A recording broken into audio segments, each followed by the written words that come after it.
Pipila ka mga residente sa Barangay Matina Crossing sa Davao City ang mireklamo sa overpass nga matud pa nagauyog kung dunay motabok nga daghang tao.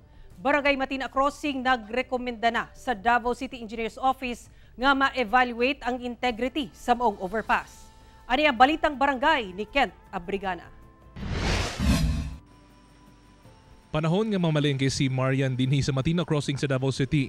Kinahanglan niya nga motabok sa overpass. Apan nagduha-duha na kini tungod sa nasinati niini nga pag-uyog sa overpass kung mudaghan ang tawo. Murag muuyog siya, sir. Oo.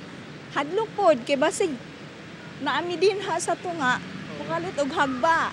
Nabala ka usab ang amahan niya si Levi para sa iyang 2 anyos nga anak tungod sa mga nakita nga mga liki sa ubang parte sa overpass. Oh, makulbaan mi sir kay liki naman gud na dapita gud sa ubos gud. Hasta depot sa unahan, liki na ba nya delikado ug hugmak ba. Nya nay bata mo ang gidala. Kining usa ka netizen nagpadayag sa iyang kasinatian sa maong overpass. Dali-dali matud pa kini nga nanaog sa overpass. Dihang midaghan na ang tawo tungod sa pagtayog. Sa litrato nga kuha ni Hazel sa Rigumba ni adtong Lunes, makita ang kadaghanon sa mga tawo nga pasaka og panaog sa maong overpass. Busa ang uban, mitabok na lang sa kalsada ug nagpauban sa mga personahe sa City TMO.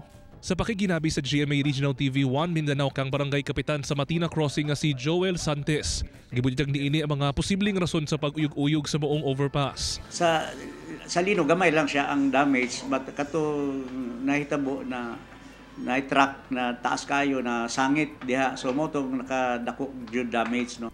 Plano karon sa barangay nga ipa-re-evaluate sa City Engineers Office ang estado sa maong overpass. Magsulat ta sa City Engineers na to inspect nasad usab na para ma-kuan na to, ma-ensure jud na to ang complete findings no, ma-perfect na to. So, apan sa gipaygayon nga ocular inspection sa City Engineers Office ug sa kontraktor sa maong overpass niadtong January 4, nasayaran niya luwas pa kini nga gamiton sa publiko. Gani, doon na kini mga rekomendasyon nga dapat na ipatuman ang mga corrective measures sa mga parte sa overpass nga dunay mga liki. Aron malikiyan pa ang mga dugang nga kadaot kung aduna may linog.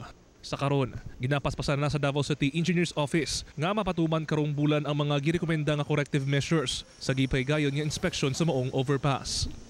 Kauban si Bebot Kahes sa kamera. Ako si Kent Abrigana para sa One Mindanao.